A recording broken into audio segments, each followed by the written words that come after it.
ಆತ್ಮೀಯ ದ್ವಿತೀಯ PUC ಕಲಾ ವಿಭಾಗದ ವಿದ್ಯಾರ್ಥಿಗಳೇ, ವಿದ್ಯಾರ್ಥಿನಿಯರೇ, welcome to learn easy YouTube channel. ಇವತ್ತಿನ ಈ ಒಂದು ಹೊಸ ವಿಡಿಯೋಕ್ಕೆ ತಮ್ಮನ್ನೆಲ್ಲ ಸ್ವಾಗತಿಸುತ್ತಾ, ಇಂದು ದ್ವಿತೀಯ PUC ರಾಜ್ಯಶಾಸ್ತ್ರದ 4ನೇ ಅಧ್ಯಾಯ ಸಾಮಾಜಿಕ ಚಳುವಳಿಗಳು ಮತ್ತು ಅವುಗಳ ರಾಜಕೀಯ ಪರಿಣಾಮಗಳು ಎಂಬುದರ ಕುರಿತಾಗಿ ಕೆಲವೊಂದಿಷ್ಟು ಅಂಶಗಳನ್ನು ಚರ್ಚೆ ಮಾಡೋಣ. ಇಲ್ಲಿ ಸಾಮಾಜಿಕ ಚಳುವಳಿಗಳು ಅಂದ್ರೆ 7 ಚಳುವಳಿಗಳು ಬರ್ತಾವಿಲ್ಲಿ. ದಲಿತ ಚಳುವಳಿ, ಹಿಂದುಳಿದ ವರ್ಗಗಳ ಚಳುವಳಿ, ರೈತ ಚಳುವಳಿ, ಕಾರ್ಮಿಕ ಚಳುವಳಿ, ಮಹಿಳಾ ಚಳುವಳಿ, ಮಾನವ ಹಕ್ಕುಗಳ ಚಳುವಳಿ ಮತ್ತು ಪರಿಸರ ಚಳುವಳಿ ಅಂಥೇಳಿ 7 ಟಾಪಿಕ್ಸ್ಗಳು ಬರ್ತಾವು. ಅದರೊಳಗೆ ಈ ಒಂದು ವಿಡಿಯೋದಲ್ಲಿ ಕೇವಲ 3 ಟಾಪಿಕ್ಗಳನ್ನು, ಅಂದರೆ ದಲಿತ ಚಳುವಳಿ, ಹಿಂದುಳಿದ ವರ್ಗಗಳ ಚಳುವಳಿ ಮತ್ತು ರೈತ ಚಳುವಳಿಯ ಬಗ್ಗೆ ಈ ಒಂದು ವಿಡಿಯೋದಲ್ಲಿ ಇವತ್ತು ಚರ್ಚೆ ಮಾಡೋಣ. ಕ್ರಿಸ್ತಶಕ ಪೂರ್ವ 6ನೇ ಶತಮಾನದಿಂದಲೇ ಈ ಚಳುವಳಿಗಳು ಪ್ರಾರಂಭವಾದವು ಅಂತ ಹೇಳ್ತೀವಿ. ಇಲ್ಲಿ 2000 ವರ್ಷಗಳ ಹಿಂದೆ ಗೌತಮ ಬುದ್ಧ, 12ನೇ ಶತಮಾನದಲ್ಲಿ ಬಸವಣ್ಣ, ಇತ್ತೀಚಿನ ದಿನಗಳಲ್ಲಿ ಜ್ಯೋತಿಬಾ ಫುಲೆ, ಗಾಂಧೀಜಿ, ಕನಕದಾಸರು, ಡಾಕ್ಟರ್ BR ಅಂಬೇಡ್ಕರ್ ಅವರು ಅನೇಕ ಮಹಾನ್ ವ್ಯಕ್ತಿಗಳು ಈ ಸಾಮಾಜಿಕ ಸುಧಾರಣೆಗಾಗಿ ಸಾಕಷ್ಟು ಶ್ರಮ ವಹಿಸಿರೋದನ್ನು ನಾವು ನೋಡ್ತಾ ಇದ್ದೀವಿ. ಹಾಗಾದರೆ ಈ ಚಳುವಳಿಗಳು, ಸಾಮಾಜಿಕ ಚಳುವಳಿಗಳು ಯಾಕೆ ಪ್ರಾರಂಭ ಆದವು ಅನ್ನೋದನ್ನು ಸ್ವಲ್ಪ ಇಲ್ಲೇ ನೋಡೋಣ. ಮೊದಲನೇದಾಗಿ ದಲಿತ ಚಳವಳಿ. ದಲಿತರೆಂದರೆ ಯಾರು? ಭಾಳ ನಾವು ದಲಿತ ಅನ್ನುವಂಥ ಪದವನ್ನು ಭಾಳ ಇತ್ತೀಚಿನ ದಿನಗಳಲ್ಲಿ ಸಂಕುಚಿತ ಅರ್ಥದಲ್ಲಿ ಬಳಸ್ತಾ ಇದ್ದೀವಿ. ಆ ರೀತಿ ಬಳಸೋದು ಬೇಡ. ದಲಿತ ಎಂದರೆ ವಿಶಾಲ ಅರ್ಥದಲ್ಲಿ ನೋಡೋಣ. ದಲಿತ ಎಂದರೆ ಆರ್ಥಿಕ, ಸಾಮಾಜಿಕ, ಶೈಕ್ಷಣಿಕ, ಸಾಂಸ್ಕೃತಿಕವಾಗಿ ಶೋಷಿತರಾದವರು ಎನ್ನುವಂಥ ಅರ್ಥವಿದೆ. ಇಲ್ಲಿ ಅಸ್ಪೃಶ್ಯರು ಮತ್ತು ಪಂಚಮರನ್ನ ಒಳಗೊಂಡಿದೆ.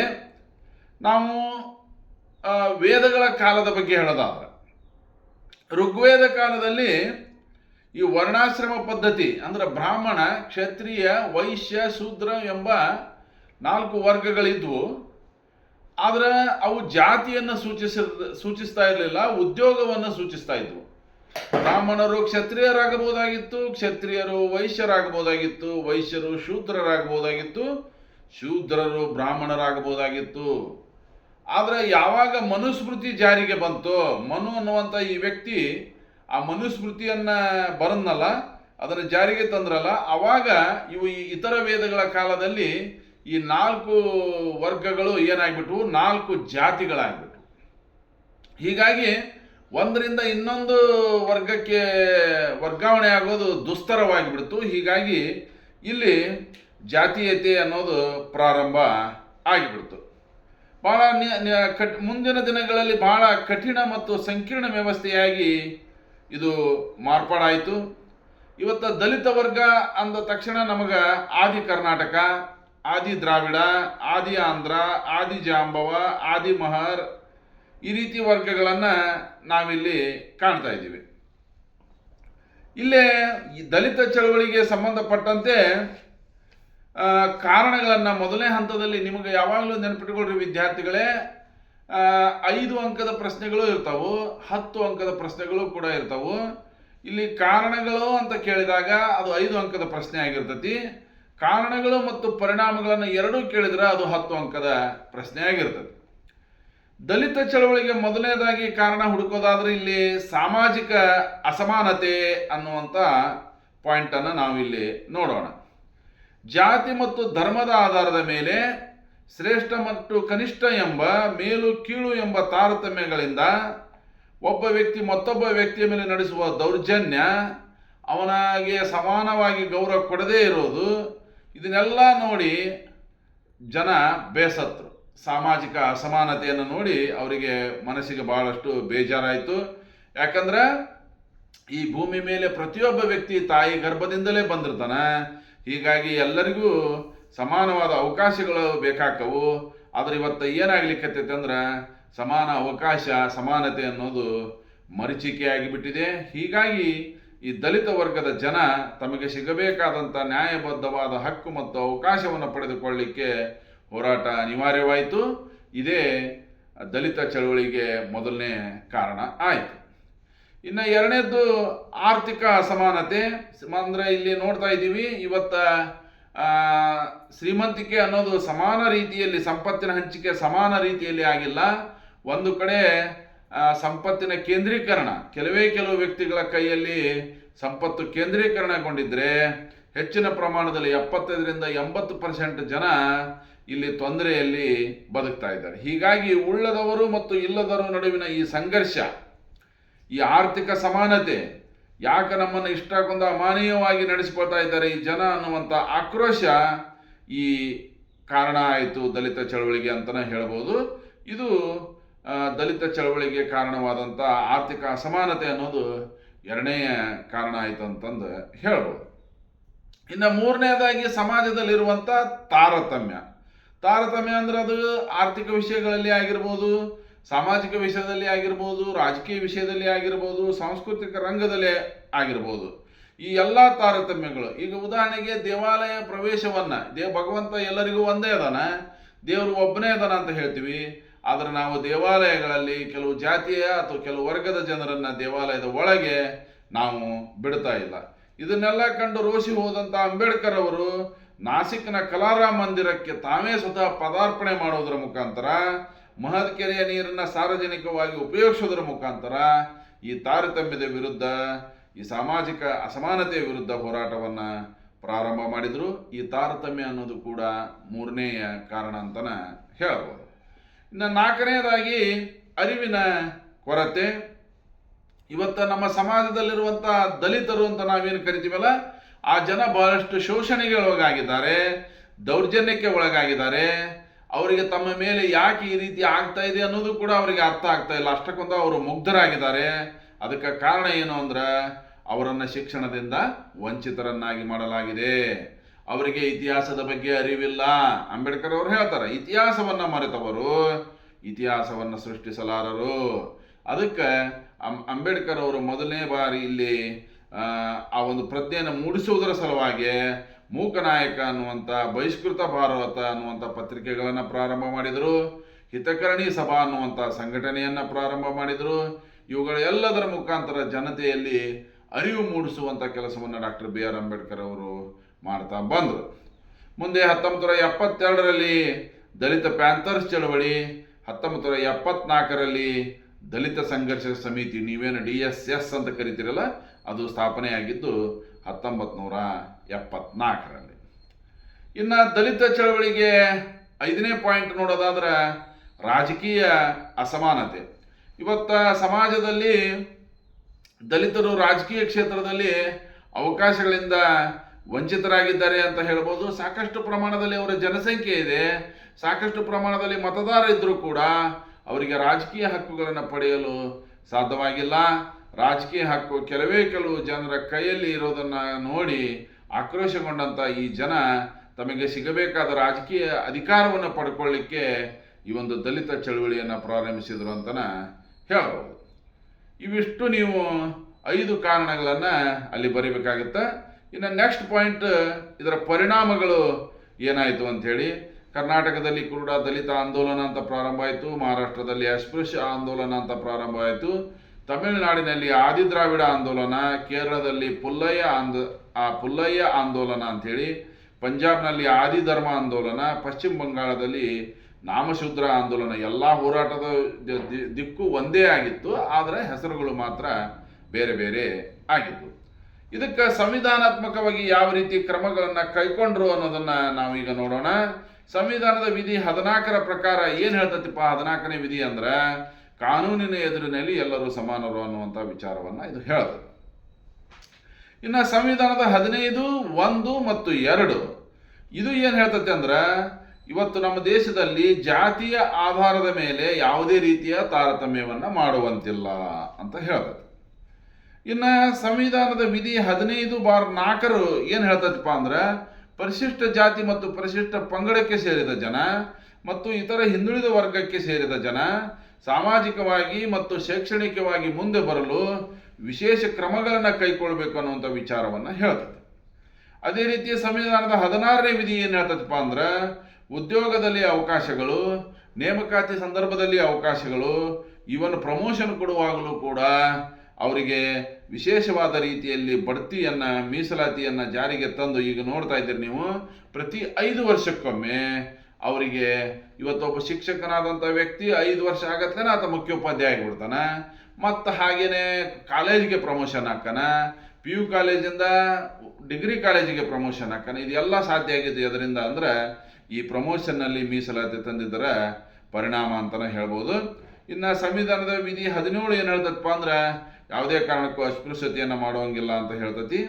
ಇನ್ನು ಸಂವಿಧಾನದ 38ನೇ ವಿಧಿ ಸಂಪತ್ತಿನ ಅಸಮಾನ ಹಂಚಿಕೆಯನ್ನು ತೊಡೆದು ಹಾಕಿ ಎಲ್ಲರಿಗೂ ಸಮಾನವಾದ ಅವಕಾಶಗಳು ಸಿಗುವಂಥ ನಿಟ್ಟಿನಲ್ಲಿ ರಾಜ್ಯ ಸರ್ಕಾರಗಳು ಶ್ರಮವಹಿಸಬೇಕು ಅಂತ ಹೇಳ್ತಾ ಇದೆ. ಇದಕ್ಕಾಗಿ ಸಂವಿಧಾನದ ವಿಧಿ 39 ಕೂಡ ರಾಜ್ಯ ಸರ್ಕಾರ ಕಠಿಣವಾದ ಕ್ರಮಗಳನ್ನು ಕೈಗೊಳ್ಳಬೇಕು ಅನ್ನೋದನ್ನು ಅದು ನಮಗೆ ತಿಳಿಸಿಕೊಡ್ತಾ ಇದೆ. ಇನ್ನು ಪರಿಶಿಷ್ಟ ಜಾತಿ ಮತ್ತು ಪರಿಶಿಷ್ಟ ಪಂಗಡದವರ ಆರ್ಥಿಕ ಹಿತಾಸಕ್ತಿಯನ್ನು ಕಾಪಾಡಲಿಕ್ಕೆ, ಅವರ ಮೇಲೆ ಆಗ್ತಾ ಇರುವಂಥ ಶೋಷಣೆಯನ್ನು ತಡೆಗಟ್ಟಲಿಕ್ಕೆ ಎಲ್ಲ ರೀತಿಯಲ್ಲಿ ಪ್ರಯತ್ನವನ್ನು, ಅದಕ್ಕೆ ಇವತ್ತು ನೋಡಿದ್ರಿ ಕರ್ನಾಟಕ ಸರ್ಕಾರ ಇವತ್ತು ಇವನ್ ಕಾಂಟ್ರಾಕ್ಟ್ನಲ್ಲಿ ಕೂಡ ರಿಸರ್ವೇಷನನ್ನು ಜಾರಿಗೆ ತಂದಿದೆ. ಅಂದ್ರೆ ಇಂತಿಷ್ಟು ಪ್ರಮಾಣದಲ್ಲಿ ಗುತ್ತಿಗೆಗಳನ್ನು ಶೆಡ್ಯೂಲ್ ಕ್ಯಾಸ್ಟ್ ಮತ್ತು ಶೆಡ್ಯೂಲ್ ಟ್ರೈಬ್ಸ್ಗೆ ನೀಡಬೇಕು ಅನ್ನೋದಾಗಿರ್ಬೋದು, ಅಥವಾ SC/ST ಜನರಿಗೆ ಹೊಲಗಳಲ್ಲಿ ಬೋರ್ವೆಲ್ ಕೊರೆಸಲಿಕ್ಕೆ ಇರುವಂಥ ಗಂಗಾ ಕಲ್ಯಾಣ ಯೋಜನೆ ಆಗಿರ್ಬೋದು. ಇವನ್ನೆಲ್ಲ ನೋಡಿದಾಗ ನಮಗಿದು ಅರ್ಥ ಆಗುತ್ತೆ. ಅದ್ರ ಜೊತೆಗೆ ಸ್ಥಳೀಯ ಸರ್ಕಾರಗಳಲ್ಲಿ, ಅದು ಪುರಸಭೆ ಆಗಿರ್ಬೋದು, ನಗರಸಭೆ ಆಗಿರ್ಬೋದು, ಗ್ರಾಮ ಪಂಚಾಯಿತಿ ಆಗಿರ್ಬೋದು, ತಾಲೂಕ್ ಪಂಚಾಯಿತಿ, ಜಿಲ್ಲಾ ಪಂಚಾಯಿತಿಗಳಲ್ಲಿ ಕೂಡ ಪರಿಶಿಷ್ಟ ಜಾತಿ ಮತ್ತು ಪರಿಶಿಷ್ಟ ಪಂಗಡಗಳಿಗೆ ಸ್ಥಾನಗಳನ್ನು ಮೀಸಲಾಗಿಟ್ಟಿದ್ದೇವೆ. ಅದೇ ರೀತಿ ಲೋಕಸಭೆಯಲ್ಲಿ ಕೂಡ ಸ್ಥಾನಗಳನ್ನು ಮೀಸಲಿಟ್ಟಿದ್ದೇವೆ. ಈಗ ನೀವು ಇಲ್ಲಿ ಕರ್ನಾಟಕದ ಲೋಕಸಭಾ ಮತಕ್ಷೇತ್ರಗಳನ್ನೇ ನೋಡೋದಾದ್ರೆ, ಇಲ್ಲಿ ಬಿಜಾಪುರ ಆಗಿರ್ಬೋದು, ಕೋಲಾರ ಆಗಿರ್ಬೋದು, ಚಿತ್ರದುರ್ಗ ಆಗಿರ್ಬೋದು, ಹೀಗೆ ಅನೇಕ ಲೋಕಸಭಾ ಮತಕ್ಷೇತ್ರಗಳನ್ನು ನಾವು ಶೆಡ್ಯೂಲ್ ಕ್ಯಾಸ್ಟ್ ಮತ್ತು ಶೆಡ್ಯೂಲ್ ಟ್ರೈಬ್ಸ್ಗೆ, ಈಗ ಬಳ್ಳಾರಿಯನ್ನು ಹಿಂದುಳಿದ ವರ್ಗ ST ಅಂತ ನಾವೇನು ಕರಿತೀವಲ್ಲ, ಆ ಒಂದು ರಿಸರ್ವೇಷನನ್ನು ನಾವಲ್ಲಿ ನೋಡ್ತಾ ಇದ್ದೀವಿ. ಹೀಗೆ ಲೋಕಸಭೆಯಲ್ಲಿ ಕೂಡ, ರಾಜ್ಯಸಭೆಯಲ್ಲಿ ಕೂಡ, ವಿಧಾನಸಭೆಯಲ್ಲಿ ಕೂಡ, ವಿಧಾನ ಪರಿಷತ್ನಲ್ಲಿ ಕೂಡ ಸ್ಥಾನಗಳನ್ನು ಮೀಸಲಾಗಿಟ್ಟಿರೋದನ್ನು ನಾವಿಲ್ಲಿ ನೋಡ್ತಾ ಇದ್ವಿ. ಇನ್ನು ಎರಡನೇದಾಗಿ ಶಾಸನೀಯ ಕ್ರಮಗಳು, ನಾಗರಿಕರ ಹಕ್ಕುಗಳ ರಕ್ಷಣಾ ಕಾಯ್ದೆ ಅಂತೇಳಿ ಬಂದದ್ದು 1955. ಇದು ಎಲ್ಲಿಯಾದರೂ ನೀವು ಅಸ್ಪೃಶ್ಯತಾ ಆಚರಣೆಯನ್ನು ನಡೆಸಿದ್ದೇ ಆದರೆ ಅದನ್ನು ಅಪರಾಧ ಅಂಥೇಳಿ ಪರಿಗಣಿಸಲಾಗುತ್ತದೆ. ಯಾವುದೇ ಒಬ್ಬ ವ್ಯಕ್ತಿಯನ್ನು, ಸಾರ್ವಜನಿಕ ಸಂಸ್ಥೆಯನ್ನು, ಧಾರ್ಮಿಕ ಪೂಜಾ ಸ್ಥಳ, ಪ್ರಾರ್ಥನಾ ಸ್ಥಳಗಳಲ್ಲಿ ನೀವು ಅಪಮಾನ ಮಾಡಿದರೆ ನಿಮಗೆ ನಾನ್ ಬೇಲೇಬಲ್ ವಾರಂಟ್ ಜಾರಿಯಾಗುತ್ತೆ. ಯಾವುದೇ ಕಾರಣಕ್ಕೂ ನೀವು ಜಾತಿ ಆಧಾರದ ಮೇಲೆ ಯಾರನ್ನು ನಿಂದಿಸುವಂಗಿಲ್ಲ. ನೇರವಾಗಿ ಆಗಲಿ ಪರೋಕ್ಷವಾಗಿ ಆಗಲಿ ಧಾರ್ಮಿಕ ಅಂಶಗಳ ಆಧಾರದ ಮೇಲೆ ನೀವೇನಾದರೂ ಮಾತನಾಡಿದರೆ ಅದು ಅಪರಾಧ ಅಂಥೇಳಿ ಕನ್ಸಿಡರ್ ಆಗುತ್ತೆ. ಇನ್ನು 1989ರಲ್ಲಿ ಒಂದು ಹೊಸ ಕಾಯ್ದೆಯನ್ನು ಜಾರಿಗೆ ತಂದಿವಿ. ಅದು ದೌರ್ಜನ್ಯ ತಡೆ ಕಾಯ್ದೆ ಅಂಥೇಳಿ. ದೌರ್ಜನ್ಯಕ್ಕೊಳಗಾದ ವ್ಯಕ್ತಿಗೆ ಕಾನೂನು ಸಲಹೆಯನ್ನು ನೀಡಲಿಕ್ಕೆ, ಆತನಿಗೆ ಸಾಮಾಜಿಕವಾಗಿ ಆರ್ಥಿಕವಾಗಿ ಬೆಂಬಲ ನೀಡಲಿಕ್ಕೆ ಯಾವನಾದರೂ ವ್ಯಕ್ತಿ ನಿರಾಕರಿಸಿದರೆ ಅಂಥ ವ್ಯಕ್ತಿ ವಿರುದ್ಧ ಸೂಕ್ತ ಕ್ರಮವನ್ನು, ಈಗ ಉದಾಹರಣೆಗೆ ನಮ್ಮ ಕರ್ನಾಟಕದಲ್ಲೇ ಒಂದು ಘಟನೆ ನಡೀತು. ಒಬ್ಬ PWD ಇಲಾಖೆಯಲ್ಲಿರುವಂಥ ಒಬ್ಬ ಇಂಜಿನಿಯರ್ಗೆ ಪ್ರಮೋಷನ್, ಸೂಕ್ತವಾದ ಸಮಯದಲ್ಲಿ ಪ್ರಮೋಷನ್ ನೀಡದೇ ಇರಲಾರದಂಥ ಸಂದರ್ಭದಲ್ಲಿ ಆ ಒಂದು ಡಿಪಾರ್ಟ್ಮೆಂಟಿನ ಮೇಲಾಧಿಕಾರಿಯ ಮೇಲೆ ಕಂಟೆಂಪ್ಟ್ ಆಫ್ ಕೋರ್ಟ್ ಆಯಿತು. ಕರ್ನಾಟಕದಲ್ಲೇ ಈ ಘಟನೆ ನಡೀತು. ಹೀಗಾಗಿ ಯಾವುದೇ ಒಬ್ಬ ಅಧಿಕಾರಿ ಅವರಿಗೆ ಸಿಗಬೇಕಾದಂಥ ಸವಲತ್ತುಗಳನ್ನು ಕೊಡಮಾಡುವಲ್ಲಿ ಆತ ವಿಳಂಬ ಧೋರಣೆಯನ್ನು ಅನುಸರಿಸಿದರೆ ಕೂಡ ಅದನ್ನು ಕೂಡ ನೀವು ನ್ಯಾಯಾಲಯಗಳಲ್ಲಿ ಪ್ರಶ್ನಿಸಲಿಕ್ಕೆ ಅವಕಾಶವನ್ನು ಮಾಡಿಕೊಡಲಾಗಿದೆ. ಇನ್ನು 4ನೇ ಪಾಯಿಂಟ್, ದಲಿತರ ಹಕ್ಕುಗಳನ್ನು ರಕ್ಷಿಸಲು ಮತ್ತು ಉತ್ತಮ ವ್ಯವಸ್ಥೆಯ ಅವಶ್ಯಕತೆ. ಇವತ್ತು ತೊಂದರೆಗೊಳಗಾದಂಥ ದಲಿತರು ಪರಿಹಾರವನ್ನು ಪಡೆಯುವಾಗ ರಾಷ್ಟ್ರೀಯ ಮಾನವ ಹಕ್ಕುಗಳ ಆಯೋಗ ಅವರ ಸಹಾಯಕ್ಕೆ ಬರ್ತಾ ಇದೆ. ಯಾವುದೇ ರೀತಿಯ ದೌರ್ಜನ್ಯಕ್ಕೊಳಗಾದಂಥ ಮಹಿಳೆಯರಿರ್ಬೋದು, ಅಂಥ ಸಂದರ್ಭದಲ್ಲಿ ಅವರಿಗೆ ಸಹಾಯ ಮಾಡಲಿಕ್ಕೆ ಮಹಿಳಾ ಹಕ್ಕುಗಳ ಆಯೋಗ ಮುಂದೆ ಬರ್ತಾ ಇದೆ. ಪರಿಶಿಷ್ಟ ಜಾತಿ ಮತ್ತು ಪಂಗಡಕ್ಕೆ ಸಂಬಂಧಪಟ್ಟಂಗಿದ್ರೆ ಪರಿಶಿಷ್ಟ ಜಾತಿ ಪಂಗಡದ ರಾಷ್ಟ್ರೀಯ ಆಯೋಗ ಅವರ ರಕ್ಷಣೆಗೆ ಧಾವಿಸ್ತಾ ಇದೆ. ಇವಿಷ್ಟು ವಿಷಯಗಳನ್ನು ಅಂದ್ರೆ ಕಾರಣಗಳನ್ನು 5 ಮತ್ತು ರಾಜಕೀಯ ಪರಿಣಾಮಗಳನ್ನು ನೀವು 4 ಪಾಯಿಂಟ್ಸ್ನಲ್ಲಿ ಚರ್ಚೆ ಮಾಡಿಬಿಟ್ರೆ ಅದು ಸಫಿಷಿಯೆಂಟ್ ಆದಂಥ ಡಿಸ್ಕಷನ್ ಆಗುತ್ತೆ ಅಂತ ನಾನು ಹೇಳ್ತಾ ಇದ್ದೀನಿ. ಹಾಗೆಯೇ ವಿದ್ಯಾರ್ಥಿಗಳೇ, ಈಗ ಎರಡನೇ ಮುಖ್ಯ ವಿಷಯಕ್ಕೆ ಹೋಗೋದಾದ್ರೆ, ಎರಡನೇ ಚಳವಳಿ ಹಿಂದುಳಿದ ವರ್ಗಗಳ ಚಳವಳಿ. ನಾನು ಆಗಲೇ ಹೇಳ್ತಾ ಇದ್ದೆ, ಮನುಸ್ಮೃತಿಯನ್ನು ಪುಷ್ಯಮಿತ್ರ ಶೃಂಗ ಕ್ರಿಸ್ತಶಕ ಪೂರ್ವ 185ರಲ್ಲಿ ಜಾರಿಗೆ ತಂದಾಗ ಈ ಬ್ರಾಹ್ಮಣ, ಕ್ಷತ್ರಿಯ, ವೈಶ್ಯ, ಶೂದ್ರ ಅನ್ನುವಂಥವರು 4 ಜಾತಿಗಳಾಗಿಬಿಟ್ಟು ಒಂದು ಜಾತಿಯಿಂದ ಮತ್ತೊಂದು ಜಾತಿಗೆ ವರ್ಗಾವಣೆ ಆಗೋದು ಬಹಳ ಕಷ್ಟ ಆಗಿಬಿಡ್ತು. ಇಲ್ಲಿ ನಾವು OBC ಅಂತ ಏನು ಕರಿತೀವಲ್ಲ, ಅದರ್ ಬ್ಯಾಕ್ವರ್ಡ್ ಕ್ಲಾಸಸ್ ಅಂತ ಏನು ಕರಿತೀವಲ್ಲ, ಅಲ್ಲಿ ಮುಖ್ಯವಾಗಿ ಬರುವಂಥ ಸಣ್ಣ ಸಣ್ಣ ಜಾತಿಗಳನ್ನು ನೋಡೋದಾದ್ರೆ ಅಲ್ಲಿ ಕುರುಬ ಅಂತ ಬರ್ತದೆ, ಬೆಸ್ತರು ಅಂತ ಬರ್ತಾರೆ, ಮಡಿವಾಳರು ಅಂತ ಬರ್ತಾರೆ, ಕುಂಬಾರರು, ಕಮ್ಮಾರರು, ತಿಗಳ, ಈಡಿಗ, ಹೀಗೆ ಸುಮಾರು 300ಕ್ಕಿಂತ ಹೆಚ್ಚು ಸಣ್ಣ ಪುಟ್ಟ ವರ್ಗಗಳನ್ನು ನಾವಿಲ್ಲಿ ನೋಡ್ತಾ ಇದ್ದೀವಿ. ಇಲ್ಲಿ ಸಮಾಜದಲ್ಲಿ ಸ್ಥಾನಮಾನ ಮತ್ತು ಅವಕಾಶಗಳನ್ನು ಪಡೆದುಕೊಳ್ಳಿಕ್ಕೆ ನೀವು ಶಿಕ್ಷಣವನ್ನು ಪಡೆಯಬೇಕಾದದ್ದು ಅನಿವಾರ್ಯ ಅನ್ನುವಂಥ ಒಂದು ಅಕ್ಷರ ಕ್ರಾಂತಿ ಪರಿಕಲ್ಪನೆ. ಇದು 1 ಮಾರ್ಕ್ಸಿಗೆ ಕೇಳ್ತಾರೆ ನಿಮಗೆ. ಜ್ಯೋತಿಬಾ ಫುಲೆ ಅವರು ತಂದಂಥ ಆ ಒಂದು ಕಾನ್ಸೆಪ್ಟ್ ಯಾವುದು ಅಂತ ಕೇಳ್ತಾರೆ, ಅದು ಅಕ್ಷರ ಕ್ರಾಂತಿ ಅಂತ ಹೇಳಿ ಬರೆದ್ರೆ ನೀವು 1 ಮಾರ್ಕ್ಸನ್ನು ಗಳಿಸ್ತೀರಿ. ಕ್ರಿಸ್ತಶಕ 1838ರಲ್ಲಿ ಅಕ್ಷರ ಕ್ರಾಂತಿ ಪರಿಕಲ್ಪನೆಯ ಮೂಲಕ ಜನರಿಗೆ ಶಿಕ್ಷಣವನ್ನು ಕೊಡುವಲ್ಲಿ, ಅದರಲ್ಲಿ ಈ ಶೂದ್ರ ವರ್ಗದವರಿಗೆ ಶಿಕ್ಷಣವನ್ನು ಅವರನ್ನು ಮೇಲಕ್ಕೆತ್ತಲಿಕ್ಕೆ ಪ್ರಯತ್ನ ಮಾಡಿದವರಲ್ಲಿ ಜ್ಯೋತಿಬಾ ಫುಲೆ ಮತ್ತು ಸಾವಿತ್ರಿಬಾಯಿ ಫುಲೆ ಅವರ ಧರ್ಮಪತ್ನಿಯವರಾದ ಸಾವಿತ್ರಿಬಾಯಿ ಫುಲೆ ಅವರು ಪ್ರಯತ್ನವನ್ನು ನಾವು ಬಹಳಷ್ಟು ಇಲ್ಲಿ ಗಮನಾರ್ಹ ಅಂತ ಹೇಳಿ ಪರಿಗಣಿಸಬೇಕಾಗತ್ತೆ. ಅವತ್ತಿನ ಪರಿಸ್ಥಿತಿ ಹೇಗಿತ್ತಪ್ಪ ಅಂದ್ರೆ, ಗಂಡಸು ಹೊಲಕ್ಕೆ ಹೆಂಗಸು ಒಲೆಗೆ ಅನ್ನುವಂಥ ಕಾಲ. ಅಂಥ ಸಂದರ್ಭದಲ್ಲಿ ಮನೆಯಿಂದ ಹೊರಗೆ ಬಂದು ಸಾವಿತ್ರಿಬಾಯಿ ಫುಲೆ ಅವರು ಶಿಕ್ಷಣವನ್ನು ಪಡ್ಕೊಳ್ರಿ ಅಂತ ಹೇಳಿ ಅವರು ಭಾರತದ ಮೊದಲ ಶಿಕ್ಷಕಿ ಅನ್ನುವಂಥ ಗೌರವ ಕೂಡ ಅವರಿಗೆ ಸಿಗ್ತಾ ಇದೆ.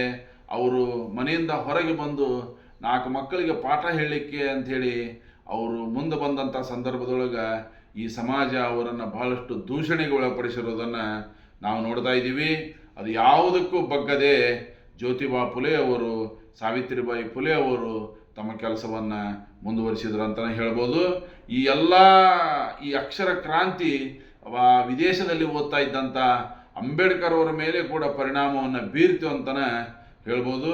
ಇದು ಕೇರಳದಲ್ಲಿ ನಾರಾಯಣ ಗುರುಗಳಿಂದ ಮುಂದುವರೆದ್ರ, ತಮಿಳುನಾಡಿನಲ್ಲಿ ಪೆರಿಯಾರ್ ರಾಮಸ್ವಾಮಿ ಅಯ್ಯರ್ ಅವರು, ಗ್ವಾಲಿಯರ್ನ ಮಹಾರಾಜ ಸಯ್ಯಾಜಿರಾವ್ ಗಾಯಕ್ವಾಡ ಮೊಟ್ಟ ಮೊದಲ ಬಾರಿಗೆ OBC ಕ್ಲಾಸ್ನವರು ಶಿಕ್ಷಣವನ್ನು ಪಡ್ಕೊಳ್ಳಿಕ್ಕೆ ಏನೇನು ಸವಲತ್ತುಗಳನ್ನು ಒದಗಿಸಬೇಕೋ ಆ ಸವಲತ್ತನ್ನು ಒದಗಿಸಿದಂಥ ಮೊಟ್ಟ ಮೊದಲ ಮಹಾರಾಜ ಯಾರಾದರೂ ಇದ್ರೆ ಆತ ಗ್ವಾಲಿಯರ್ನ ಮಹಾರಾಜ ಸಯ್ಯಾಜಿರಾವ್ ಗಾಯಕ್ವಾಡ ಅಂತ ಹೇಳ್ಬೋದು. ಅದೇ ಮಾರ್ಗದಲ್ಲಿ ನಡೆದವರು ನಮ್ಮ ಆಧುನಿಕ ಮೈಸೂರಿನ ಶಿಲ್ಪಿ ಅಂತಲೇ ಕರೆಯುವಂಥ ನಾಲ್ವಡಿ ಕೃಷ್ಣರಾಜ ಒಡೆಯರು, ಅದೇ ರೀತಿ ಕೊಲ್ಲಾಪುರದ ಸಾಹು ಮಹಾರಾಜರು, ಇವರೆಲ್ಲ ನಮಗೆ ಈ OBC ಕ್ಲಾಸಿನ ಜನರಿಗೆ ಶಿಕ್ಷಣವನ್ನು ಪಡ್ಕೊಳ್ಳಿಕ್ಕೆ, ಅದು ಸ್ಕಾಲರ್ಶಿಪ್ ಕೊಡೋದಾಗಿರ್ಬೋದು, ಅವರಿಗಾಗಿ ಶಾಲೆಗಳನ್ನು ತೆರೆಯೋದಾಗಿರ್ಬೋದು, ಶಿಕ್ಷಕರ ನೇಮಕಾತಿ ಇರ್ಬೋದು, ಎಲ್ಲ ರೀತಿಯ ಅನುಕೂಲಗಳನ್ನು ಅವರು ಕೊಡಮಾಡಿದರು. ಹೀಗಾಗಿ ಇದನ್ನೆಲ್ಲ ಮನಗಂಡಂಥ ಇದು ನಾನು ಆಗಲೇ ಹೇಳಿದ್ನಲ್ಲ, BR ಅಂಬೇಡ್ಕರ್ ಅವರ ಮೇಲೆ ಕೂಡ ಇದು ಪರಿಣಾಮ ಬೀರುತ್ತೆ ಅಂಥೇಳಿ ಮುಂದೆ ಭಾರತದ ಸಂವಿಧಾನ ರಚನೆಯನ್ನು ಮಾಡುವಂಥ ಸಂದರ್ಭದಲ್ಲಿ ಡಾಕ್ಟರ್ BR ಅಂಬೇಡ್ಕರ್ ಅವರು ಹಿಂದುಳಿದ ವರ್ಗದವರ ಅಭಿವೃದ್ಧಿಗಾಗಿಯೇ ಪ್ರತ್ಯೇಕವಾದ ಅವಕಾಶಗಳನ್ನು ಕಲ್ಪಿಸಿಕೊಟ್ರು ಅಂತಂದು ಹೇಳ್ಬೋದು.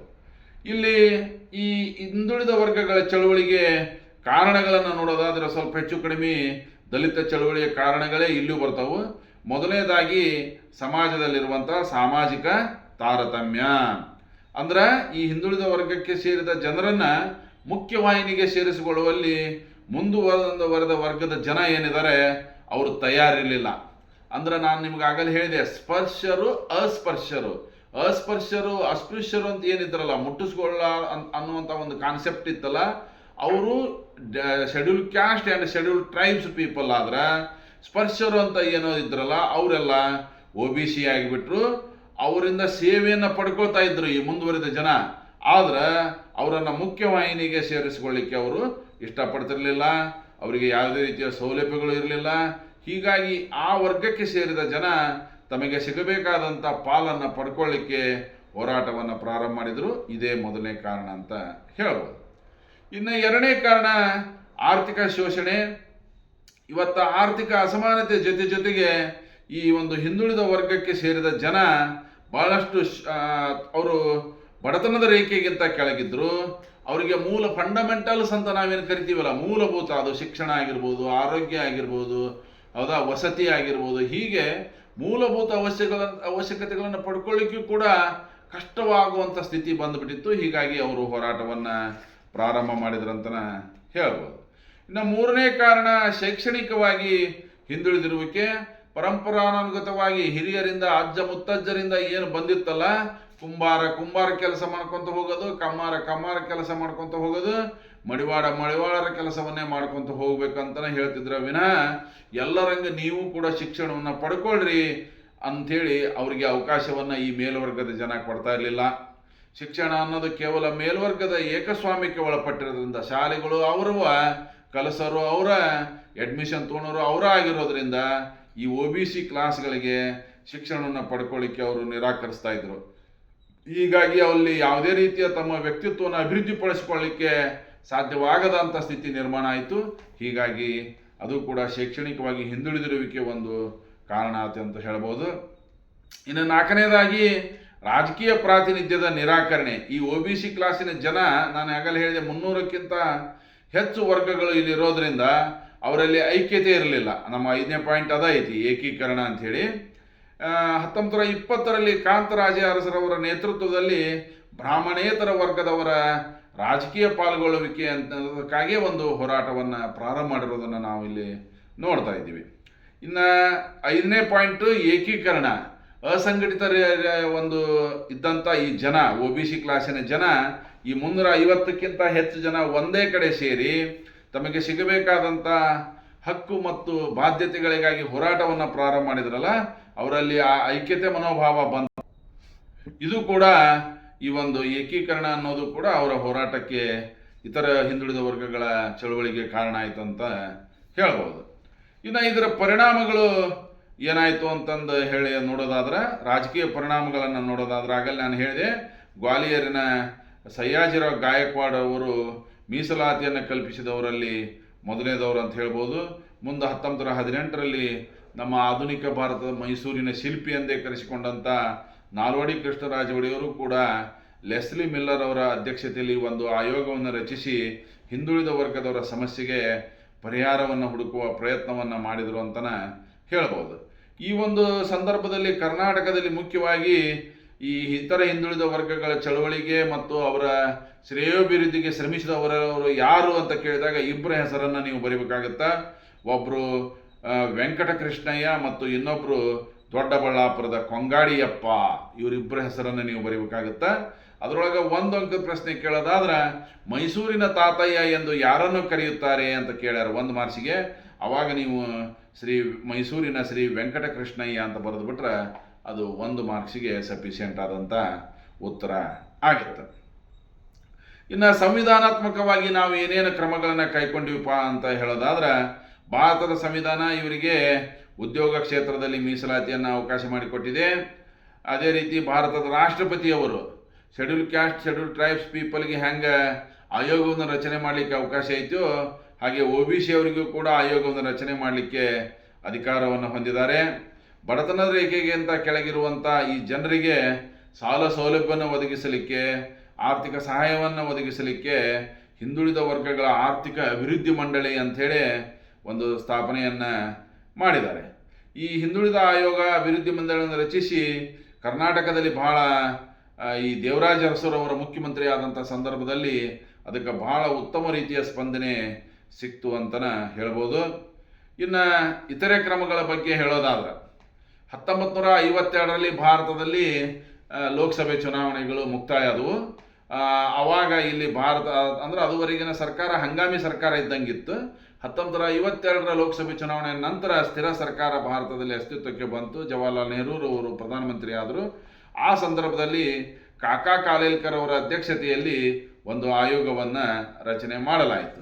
ನೆಕ್ಸ್ಟ್ 1979ರಲ್ಲಿ ಬಿ ಪಿ ಮಂಡಲ್ರವರ ನೇತೃತ್ವದಲ್ಲಿ ಅದರ ಮತ್ತೊಂದು ಸಮಿತಿಯನ್ನು ರಚನೆ ಮಾಡಿದರೂ ಕೂಡ ಅದು ಅದು ತನ್ನ ವರದಿಯನ್ನು ಸಲ್ಲಿಸಿದರೂ ಕೂಡ 1980ರವರೆಗೆ ಅದು ಜಾರಿಗೆ ಬರಲೇ ಇಲ್ಲ. ಇಲ್ಲಿ ಸುಮಾರು 3743 ಜಾತಿಗಳನ್ನು ಕೂಡಿಸಿದರು. ಇಲ್ಲಿ ಮೀಸಲಾತಿ ಪ್ರಮಾಣವನ್ನು ಅದು ಮಂಡಲ ಆಯೋಗದ ಶಿಫಾರಸು ಏನು ಹೇಳ್ತದಪ್ಪ ಅಂತಂದ್ರೆ, ಕೇಂದ್ರ ಮತ್ತು ರಾಜ್ಯ ಸರ್ಕಾರಗಳ ವ್ಯಾಪ್ತಿಯಲ್ಲಿ ಮೀಸಲಾತಿ ಪ್ರಮಾಣವನ್ನು 27%ಗೆ ಹೆಚ್ಚಿಸಬೇಕು ಅಂಥೇಳಿ ಇದು ಶಿಫಾರಸನ್ನು ಮಾಡಿದರು. 19 ಸ್ವಲ್ಪ ನಿಮಗೆ ಒಂದಿಷ್ಟು ಅವತ್ತಿನ ಸಂದರ್ಭವನ್ನು ನಿಮಗೆ ನೆನಪಿಸಿಕೊಳ್ಳಿಕ್ಕೆ ನಾನು ಪ್ರಯತ್ನ ಮಾಡ್ತಾ ಇದ್ದೀನಿ. 1984ರಿಂದ 1989ರವರೆಗೆ ಕೇಂದ್ರದಲ್ಲಿ ಅಧಿಕಾರದಲ್ಲಿದ್ದಂಥ ಮಾಜಿ ಪ್ರಧಾನಮಂತ್ರಿ ರಾಜೀವ್ ಗಾಂಧಿಯವರ ನೇತೃತ್ವದ ಸರ್ಕಾರಕ್ಕೆ 89ರ ಚುನಾವಣೆಯಲ್ಲಿ ಬಹುಮತ ಸಿಗಲಿಲ್ಲ. ಆ ಸಂದರ್ಭದಲ್ಲಿ ವಿ ಪಿ ಸಿಂಗ್ ಅವರು ಜನತಾ ಪಕ್ಷ ಮತ್ತು ಲೋಕದಳ ಒಂದಾಗಿ ಕೇಂದ್ರದಲ್ಲಿ ಜನತಾ ದಳ ಅಂಥೇಳಿ ಸುಮಾರು 140 ಸೀಟುಗಳನ್ನು ಪಡ್ಕೊಂಡು ಲೋಕಸಭೆಯಲ್ಲಿ ಎರಡನೇ ಅತಿ ದೊಡ್ಡ ರಾಜಕೀಯ ಪಕ್ಷವಾಗಿ ಹೊರಹೊಮ್ಮಿತು. ಅದಕ್ಕೆ ಭಾರತೀಯ ಜನತಾ ಪಕ್ಷ ಬೆಂಬಲ ಕೊಡ್ತು.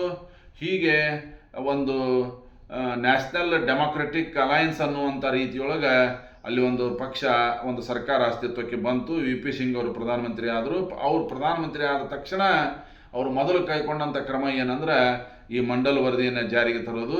ಆದರೆ ಇಡೀ ದೇಶಾದ್ಯಂತ ಮಂಡಲ್ ವರದಿ ಜಾರಿಯನ್ನು ವಿರೋಧಿಸಿ ವಿದ್ಯಾರ್ಥಿಗಳು ಮುಷ್ಕರಕ್ಕಿಳಿದರು. ಸಾವಿರಾರು ಸಂಖ್ಯೆಯಲ್ಲಿ ವಿದ್ಯಾರ್ಥಿಗಳು ಆತ್ಮಾಹುತಿಯನ್ನು ಮಾಡಿಕೊಂಡ್ರು. ಕರ್ನಾಟಕದಲ್ಲಿ ಕೂಡ ಇಂತಹ ಒಂದು ಘಟನೆ ಧಾರವಾಡದಲ್ಲಿ ನಡೆದು ಹೋಯಿತು.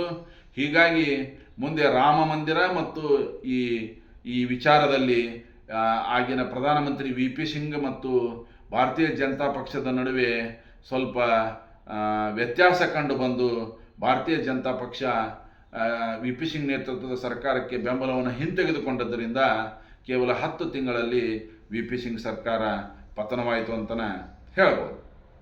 ಹೀಗೆ ಇಷ್ಟೆಲ್ಲ ಈ ಮಂಡಲ್ ವರದಿ ಜಾರಿಗೆ ಬರುವಲ್ಲಿ ಇಷ್ಟೆಲ್ಲ ಆ ಒಂದು ಸನ್ನಿವೇಶವನ್ನು ಭಾರತ ಅವತ್ತಿನ ಸಂದರ್ಭದಲ್ಲಿ ಎದುರಿಸ್ತು ಅಂತಲೇ ಹೇಳ್ಬೋದು.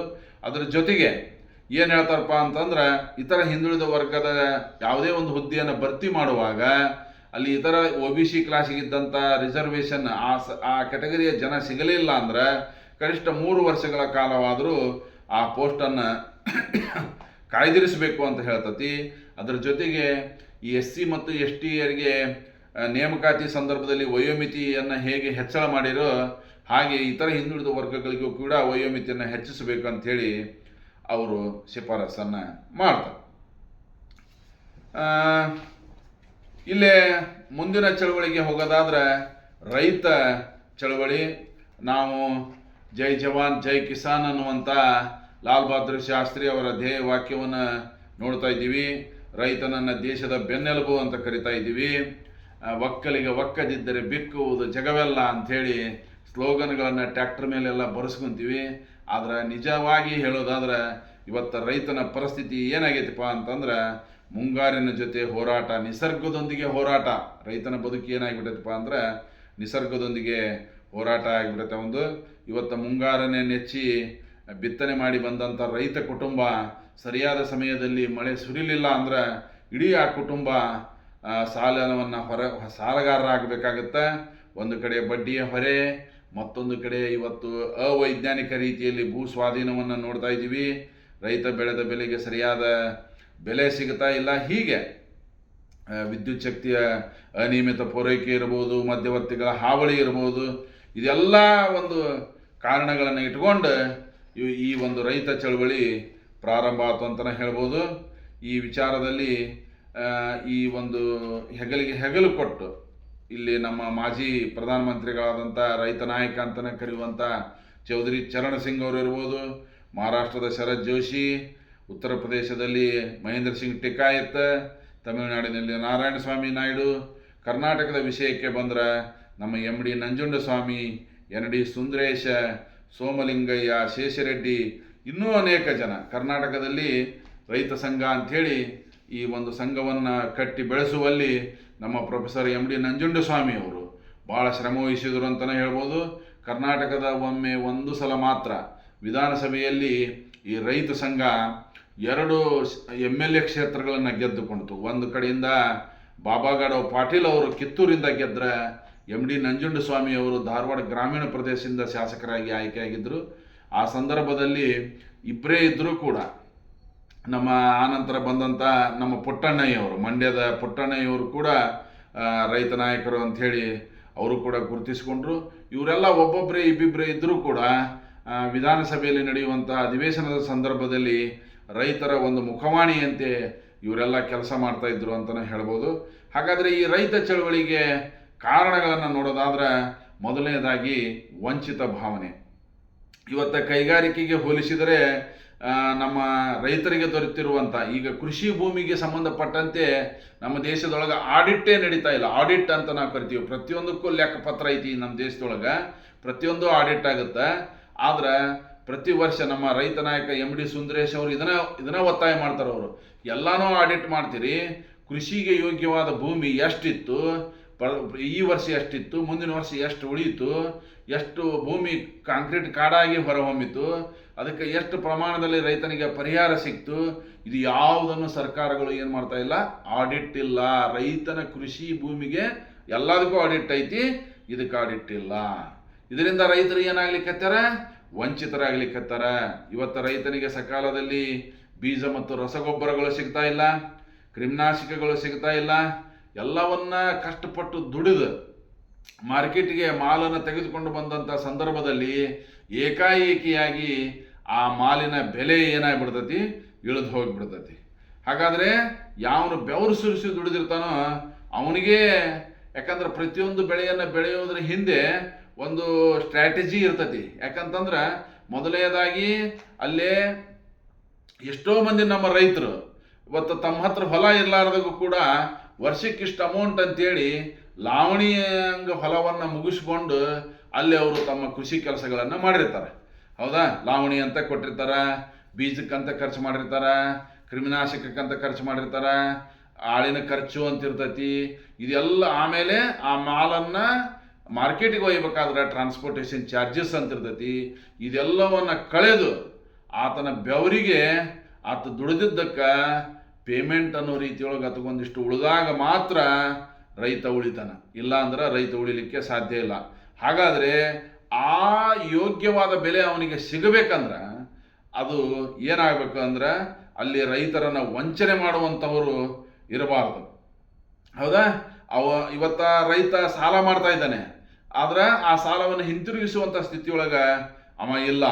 ಅಂಥ ಸಂದರ್ಭದಲ್ಲಿ ಸರ್ಕಾರಗಳು ರೈತರ ಸಾಲವನ್ನು ಮನ್ನಾ ಮಾಡಬೇಕು. ಕೃಷಿ ಸಲಕರಣೆಗಳಿಗೆ ವಿಪರೀತ ಪ್ರಮಾಣದಲ್ಲಿ ಟ್ಯಾಕ್ಸನ್ನು ಹಾಕೋದನ್ನು ಕಡಿಮೆ ಮಾಡಬೇಕು. ಅವರಿಗೆ ಅನುಕೂಲತೆಗಳನ್ನು ಮಾಡಿಕೊಳ್ಬೇಕು. ಇವತ್ತು ಎಷ್ಟೋ ಸಂದರ್ಭದೊಳಗೆ ಇವತ್ತು ನಾವು ನೋಡ್ತಾ ಇದ್ದೀವಿ, ಇತ್ತೀಚಿನ ದಿನಗಳಲ್ಲಿ ಒಬ್ಬ ಕ್ವಿಂಟಲ್ ಗಟ್ಟಲೆ ಕಡಲೆಯನ್ನು ಖರೀದಿ ಮಾಡಿದಂಥ ಒಬ್ಬ ವ್ಯಾಪಾರಿ, ಆತನನ್ನು ನಂಬಿ ನಮ್ಮ ಜನ ಕೊಟ್ಟುಬಿಟ್ರು. ಸುಮಾರು 6 ರಿಂದ 8 ಕೋಟಿ ರೂಪಾಯಿ ಬೆಲೆ ಬಾಳುವಂಥ ಕಡಲೆಯನ್ನು ಖರೀದಿ ಮಾಡಿದಂಥ ವ್ಯಕ್ತಿ ಇವತ್ತು ನಾಪತ್ತೆ ಆಗಿಬಿಟ್ಟಾನೆ. ಇವತ್ತು ಇಡೀ ಗದಗ ಜಿಲ್ಲೆಯಾದ್ಯಂತ ರೈತರು ಅಲ್ಲಿ ಮುಷ್ಕರವನ್ನು ಮಾಡ್ತಾ ಇದ್ದಾರೆ.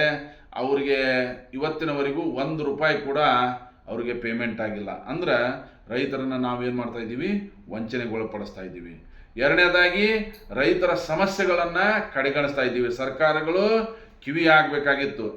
ಸರ್ಕಾರಗಳು ಏನು ಮಾಡ್ತಾ ಇದ್ವು, ಬ್ರಿಟಿಷರ ಕಾಲದಿಂದ ಹಿಡಿದು ಇವತ್ತಿನ ಮಟ್ಟನೂ ಕೂಡ ಸರ್ಕಾರಗಳು ರೈತರ ಸಮಸ್ಯೆಗಳಿಗೆ ಅಷ್ಟೊಂದು ಸ್ಪಂದಿಸ್ತಾ ಇಲ್ಲ ಅಂತಲೇ ಹೇಳ್ಬೋದು. ಇದು ಕೂಡ ರೈತ ಚಳವಳಿಗೆ ಬಹುಮುಖ್ಯವಾದಂಥ ಎಲ್ಲೋ ಒಂದು ಕಡೆ ಅವರಿಗೆ ಅಸುರಕ್ಷತಾ ಭಾವನೆ ಮೂಡಲಿಕ್ಕಿತ್ತು. ಇನ್ನು ಮೂರನೇದ್ದು ಸಾಲದ ಹೊರೆ. ಇವತ್ತು ಬೀಜಕ್ಕಾಗಿ ಸಾಲ ಮಾಡ್ತಾ ಇದ್ದಾನೆ, ಕ್ರಿಮಿನಾಶಕಕ್ಕಾಗಿ ಸಾಲ ಮಾಡ್ತಾ ಇದ್ದಾನೆ, ಬ್ಯಾಂಕ್ಗಳಿಂದ ಸಾಲ ತರ್ತಾ ಇದ್ದಾನೆ, ಹಣಕಾಸು ಸಂಸ್ಥೆಗಳಿಂದ ಬಂಗಾರವನ್ನು ಒತ್ತಿ ಇಟ್ಟು ಹೌದಾ ಇವತ್ತು ಸಾಲ ತರ್ತಾ ಇದ್ದಾನೆ. ಆವಾಗ ಅನೇಕ ಕಡೆ ಹೌದಾ ಎಜುಕೇಷನ್ನಲ್ಲಿ ಸ್ವಲ್ಪ ಕಡಿಮೆ ಇರುವಂಥ ನಮ್ಮ ರೈತರನ್ನು ಈ ಮಧ್ಯವರ್ತಿಗಳು ಶೋಷಣೆಗೊಳಪಡಿಸ್ತಾ ಇದ್ದಾರೆ. ಅಂಥ ಸಂದರ್ಭದಲ್ಲಿ ಬರೀ ಬ್ಯಾಂಕಿನಿಂದ ನೋಟಿಸ್ ಬಂತಂತೇಳಿ ಎಷ್ಟೋ ಮಂದಿ ರೈತರು ಆತ್ಮಹತ್ಯೆಗೆ ಶರಣಾಗೋದನ್ನು ನಾವು ನೋಡ್ತಾ ಇದ್ದೀವಿ. ಇದು ಕುಟುಂಬಗಳ ಮೇಲೆ ತೀವ್ರ ಪರಿಣಾಮವನ್ನು ಬೀರ್ತಾ ಇದೆ. ಹೀಗಾಗಿ ಈ ಒಂದು ಸಾಲದ ಹೊರೆ ಕೂಡ ರೈತ ಚಳವಳಿಗೆ ಕಾರಣ ಆಯಿತು ಅಂತ ಹೇಳ್ಬೋದು. ಇನ್ನು ನಾಲ್ಕನೇದಾಗಿ ಪ್ರಾಕೃತಿಕ ವಿಕೋಪ. ಭಾರತದ ರೈತ ಮುಂಗಾರಿನ ಮಳೆಯೊಡನೆ ಜೂಜಾಟ ಆಡಿದಂತೆ ಅನ್ನುವಂಥ ಒಂದು ಮಾತೈತಿ. ಇವತ್ತು ಪ್ರಾಕೃತಿಕ ವಿಕೋಪಗಳು ಒಮ್ಮೆ ಏಕ್ದಮ್ ನೆರೆ ಹಾವಳಿ ಆಗಿಬಿಡ್ತೈತಿ, ಒಮ್ಮೆ ಬರಗಾಲ ಬಿದ್ದು ಬಿಡ್ತೈತಿ, ಒಮ್ಮಿದೊಮ್ಮಕ್ಕಲೆ ಕೀಟಬಾಧೆ ಚಲುವಾಗಿಬಿಡ್ತೈತಿ. ಕೀಟಬಾಧೆ ಅಂದ್ರೆ ಈಗ ನೋಡ್ರಿ ತೆಂಗಿನಕಾಯಿಗೆ ಬಂದದ್ದು ನೋಡ್ರಿ ನುಷಿ, ಹೌದಾ? ಎಲ್ಲಿ ಈಗ 50 ರೂಪಾಯಿ 60 ರೂಪಾಯಿ ಕೊಟ್ಟರು ಒಂದು ತೆಂಗಿನಕಾಯಿ ಸಿಗಲಾರ್ದಂಥ ಪರಿಸ್ಥಿತಿ ಈಗ ಈ ಸದ್ಯ ಕರ್ನಾಟಕದಲ್ಲಿ ನಿರ್ಮಾಣ ಆಗಿಬಿಡತ್ತೆ.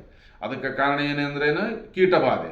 ಇನ್ನು ಮತ್ತೊಂದು ಕಡೆ ಭೂ ಸವಕಳಿ, ಅತಿಯಾದ ರಾಸಾಯನಿಕ ಗೊಬ್ಬರವನ್ನು ಬಳಸಿ ನಾವೇನು ಮಾಡ್ತಾ ಇದ್ವಿ? ಸಾಯಿಲ್ ಎರೋಷನ್ಗೆ ಕಾರಣ ಆಗ್ತಾ ಇದ್ದೀವಿ. ಕೃಷಿಗೆ ಯೋಗ್ಯವಾದ ಭೂಮಿ ಬರಡು ಭೂಮಿಯಾಗಿ ಪರಿವರ್ತನೆ ಆಗಕ್ಕುಂತತಿ. ಇದರಿಂದ ಕೂಡ ರೈತ ಬಹಳಷ್ಟು ತೊಂದರೆಗೆ ಸಿಕ್ಕಾಕೊಂಡಿದ್ದಾನೆ. ಇನ್ನು 5ನೇದಾಗಿ ಅವೈಜ್ಞಾನಿಕ ಭೂ ಸ್ವಾಧೀನ. ಇವತ್ತು LPG ಅಂತ ಕರಿತೀವಿ ನಾವು. ಉದಾರೀಕರಣ, ಖಾಸಗೀಕರಣ, ಜಾಗತೀಕರಣದ ಹೆಸರಿನಲ್ಲಿ ಹೊಸ ಟೌನ್ಶಿಪ್ಗಳು ಬೆಳೀತಾ ಇದ್ದಾವೆ, ಹೊಸ ಹೈವೇಗಳು ಬರ್ತಾ ಇದ್ದಾವೆ, ಹೊಸ ವಿಮಾನ ನಿಲ್ದಾಣಗಳು ಬರ್ತಾ ಇದ್ದಾವೆ. ಆದರೆ ಆ ಸಂದರ್ಭದಲ್ಲಿ ವಶಪಡಿಸಿಕೊಂಡಂಥ ರೈತನ ಹೊಲಗಳಿಗೆ, ಜಮೀನುಗಳಿಗೆ ಸೂಕ್ತವಾದಂಥ ಪರಿಹಾರ ಸಿಗ್ತಾ ಇಲ್ಲ. ಇವತ್ತು ಬಹಳಷ್ಟು ರೈತರು ಏನು ಕೇಳ್ತಾ ಇದ್ದಾರೆ ಅಂದ್ರೆ, ನಮ್ಮ ಹೊಲವನ್ನು ನೀವು ತೊಗೊಂತಿರಲ್ಪ, ನಮಗೆ ಬೇರೆ ಕಡೆ ಹೊಲನ ಕೊಡಿಸ್ರಿ ಅಂತ ಕೇಳ್ತಾ ಇದ್ದಾರೆ ಇವತ್ತು ರೈತರು. ಆದರೆ ಇದಕ್ಕೆ ಯಾವುದೇ ಸರ್ಕಾರವಾಗಲಿ ಪ್ರೈವೇಟ್ ಕಂಪ್ನಿಗಳಾಗಲಿ ಮುಂದೆ ಬರ್ತಾ ಇಲ್ಲ. ಅವ್ರು ಏನು ಹೇಳ್ತಾರೆ ಅಂದ್ರೆ, ನಿಮಗೊಂದು ಅಮೌಂಟನ್ನು ಫಿಕ್ಸ್ ಮಾಡ್ತೀವಿ, ಆ ಅಮೌಂಟನ್ನು ನಿಮಗೆ ಇವತ್ತು ಎಷ್ಟೋ ಕಡೆ ನೋಡ್ತೀರಿ ನೀವು, ಭೂಮಿಯನ್ನು ವಶಪಡಿಸಿಕೊಳ್ಳುವಂಥ ಸಂದರ್ಭದಲ್ಲಿ ಜಿಲ್ಲಾಧಿಕಾರಿಗಳ ಕಡೆಯಿಂದ ಒಂದು ಮೀಟಿಂಗ್ ಮಾಡ್ತಾರೆ. ಮುಂದೆ ನೆಕ್ಸ್ಟ್ ಹಂತದೊಳಗೆ ಏನು ಮಾಡಿಬಿಡ್ತಾರಪ್ಪ ಅಂದ್ರೆ, ಪೇಪರ್ನ್ಯಾಗ ರಾಷ್ಟ್ರೀಯ ಹಿತಾಸಕ್ತಿ ಅನ್ನುವಂಥ ಒಂದು ಪಾಯಿಂಟ್ ಇರ್ತದೆ. ಅಲ್ಲಿ ರಾಷ್ಟ್ರೀಯ ಹಿತಾಸಕ್ತಿ ಉದ್ದೇಶದಿಂದ ಈ ಕೆಳಗಂಡಂಥ ಪಾಣಿ ನಂಬರ್ ಹಾಕಿ ಈ ಕೆಳಗಂಡಂಥ ರೈತರ ಜಮೀನನ್ನು ಸರ್ಕಾರ ವಶಪಡಿಸಿಕೊಳ್ತಾ ಇದೆ, ಅದಕ್ಕೆ ಸಂಬಂಧಪಟ್ಟಂಥ ಪರಿಹಾರ ಧನವನ್ನು ಅವ್ರ ಅಕೌಂಟಿಗೆ ಹಾಕ್ತೀವಿ ಅಂತೇಳಿ ಪೇಪರ್ನ್ಯಾಗ ಕೊಟ್ಬಿಡ್ತಾರೆ. ಅಂದ್ರೆ ಅವೈಜ್ಞಾನಿಕ ಭೂ ಸ್ವಾಧೀನ ಅಂತಲೇ ಹೇಳ್ಬೋದು. ಇವತ್ತು ರೈಲ್ವೆ ಯೋಜನೆಗಳಿರ್ಬೋದು, ಒಂದಲ್ಲ ಎರಡಲ್ಲ, ಅನೇಕ ರೀತಿಯಲ್ಲಿ ಇವತ್ತು ರೈತ ತನ್ನ ಭೂಮಿಯನ್ನು ಕಳ್ಕೊಳ್ತಾ ಇದ್ದಾನೆ. ಇನ್ನು ನೆಕ್ಸ್ಟ್ ಬೆಂಬಲ ಬೆಲೆ. ಇವತ್ತು ರೈತ ಬೆಳೆದ ಬೆಳೆಗೆ ಸೂಕ್ತವಾದ ಬೆಲೆ ಸಿಗ್ತಾ ಇಲ್ಲ. ಸರ್ಕಾರದಿಂದ ಬೆಂಬಲ ಘೋಷಣೆ ಆಗದೇ ಇದ್ದರೆ ರೈತರು ಏನಾಗ್ಬಿಡ್ತಾರೆ? ಕಂಗಾಲಾಗಿಬಿಡ್ತಾರೆ. ಇವತ್ತು ಮಹಾರಾಷ್ಟ್ರದಲ್ಲಿ ನೋಡ್ತೀರಿ ನೀವು, ಉಳ್ಳಾಗಡ್ಡಿ ಮಾಫಿಯಾ. ಯಾವಾಗ ಉಳ್ಳಾಗಡ್ಡಿ ಮಾರ್ಕೆಟಿಗೆ ಬರುತ್ತೋ ಅವಾಗ ರೇಟನ್ನು ಡೌನ್ ಮಾಡಿಬಿಡ್ತಾರೆ. ಡೌನ್ ಮಾಡಿ ಆ ನಂತರ ನಮ್ಮ ಉಳ್ಳಾಗಡ್ಡಿ ಮಹಾರಾಷ್ಟ್ರಕ್ಕೋ, ಮುಂಬೈಗೋ, ಪುಣೆಗೋ ಎಲ್ಲೋ ಹೋಗಿ ಒಂದು ಕಡೆ ಸ್ಟಾಕ್ ಆಕತಿ.